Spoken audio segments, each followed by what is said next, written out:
What's poppin' world? Y'all now tapped in with the Head of the Game podcast. Yet once again, we got a controversial discussion we got to talk about. Y'all ready? Title? Let's get right into it. This is the controversial code approach. Now, just a disclaimer: I went through a lot of different forms of rejection, learning the art of code approaching.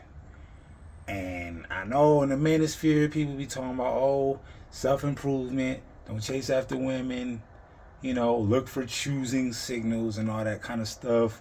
If you're an established, high value man, all that stuff. I don't want to say it's a conspiracy theory because it does work in some cases. But for men like us, you feel me? We like to broaden our horizons. You feel me? Direct, cold approaching, you feel me? Getting to know a complete stranger without no association. This is gonna help y'all out a lot. I'm gonna keep it 100. And like I said, this is some advanced game. So if you're looking for all that choosing signals and stuff like that, like I said, go learn the basics. Come back to this video when you got the basics covered and you ready for that next step. Because you talking to a real black belt of code approaching. So without further ado, let's get right into it. So number one, eye contact. See how I'm looking at y'all? That's exactly how you need to look in her eyes when you sitting up there talking to her, right? Number two, personal space. You have to understand spacing. So you don't want to be too far away to where you're not understanding or being understood when you're being vocal and you're being direct and you're actually addressing her. You feel me? Like in however way, some people use pickup lines. Some other people just keep it the basics like me. I go for, hey, how you doing? Or, hey, what's your name? Or so on and so forth. You feel me? I like to keep it simple.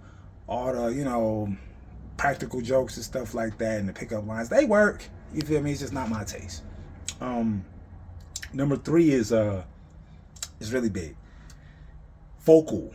Like knowing how to project your voice but not yelling at the person, talking to them and not at them.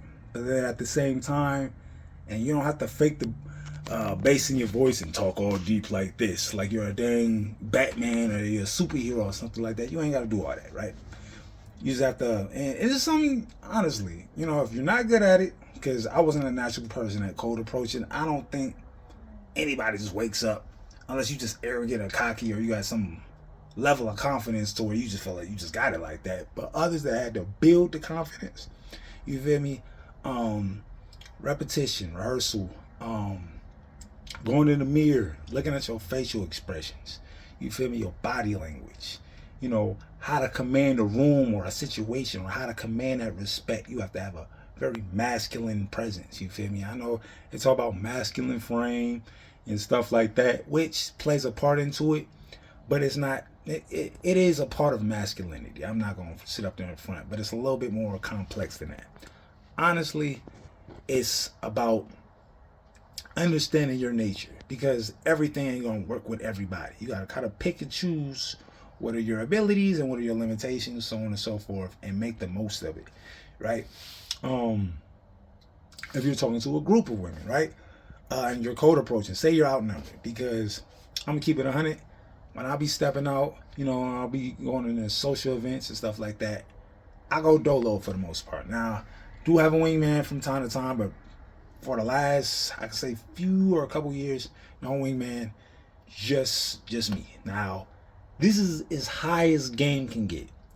When you're approaching a group of women and you're outnumbered and it's just you, because now you're not even just say, okay, we'll throw out a scenario so I don't have to complicate this, right?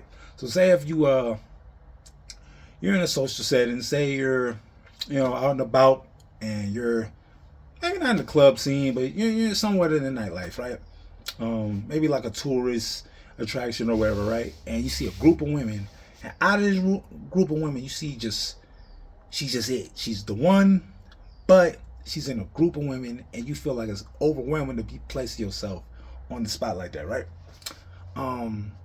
Now this, you get this down, because like I said, I don't say me personally, I don't have a super high success rate with this, only just because the odds are so low of conversion converting when it comes down to you being outnumbered. But you can be successful with this if you do it right?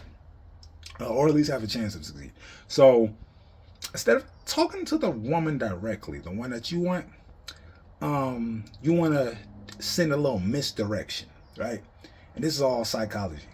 So if you send a misdirection, instead of just walking up to the woman and just be like, hey, how are you doing? My name is such and such, and you are this, this, and that. No, you approach all the ladies, and you greet all the ladies, and you conversate with all the ladies, and you work your way slowly but surely around the one you generally want to talk to, right?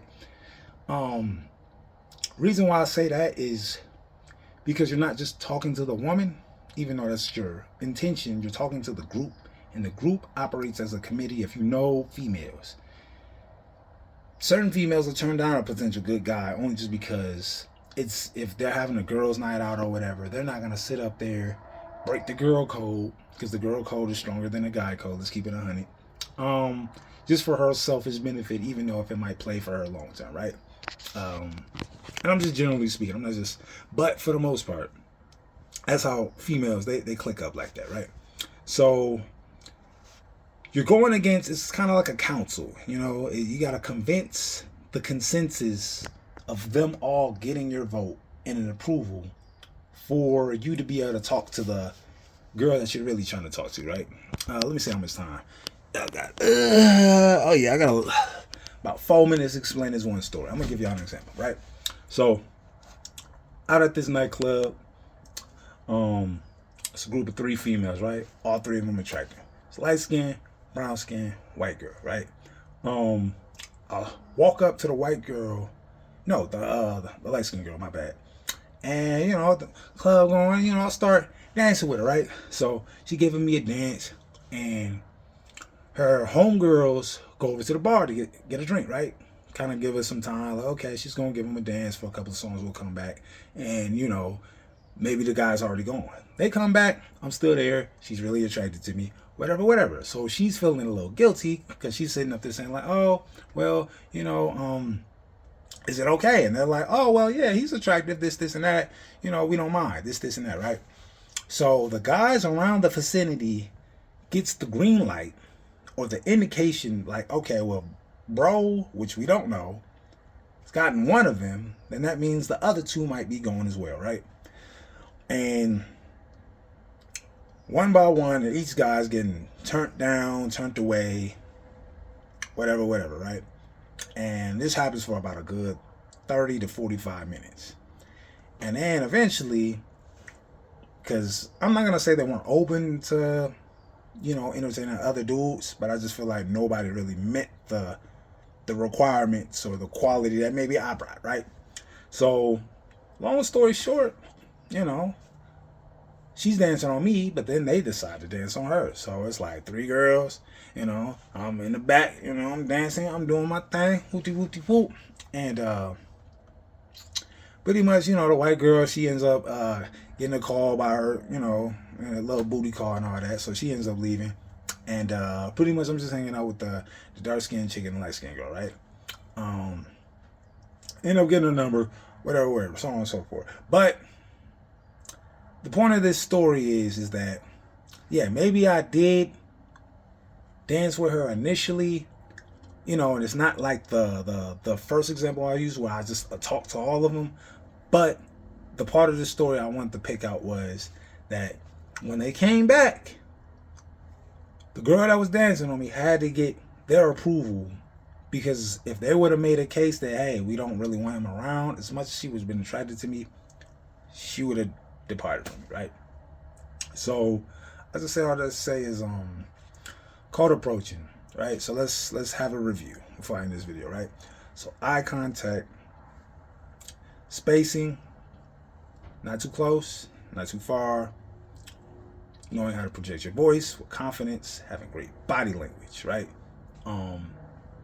And not to sit up there and say this always is going to work. It takes skill. It takes time. You are going to get rejected. I've been rejected plenty of times. But you know what I can also say? Within those plenty of times of me getting rejected, there's also other times where I got accepted. So it's a give and take. And if you got a certain, let's say hypothetically, and I'll leave it at this, right? Say if you got a 15%, we'll make it 20%. 20% success rate, which in my case, I would say that's pretty good. Meaning that 1 out of every 5 girls that you approach, you either get the number, you either catch your interest and get a conversation, or even if it doesn't lead nowhere, everything builds game. Even if it goes to a dead end. When you come back from the dead end, you take something along with you that you can add to the next situation. You keep cold approaching, and it's a skill that's, some people are not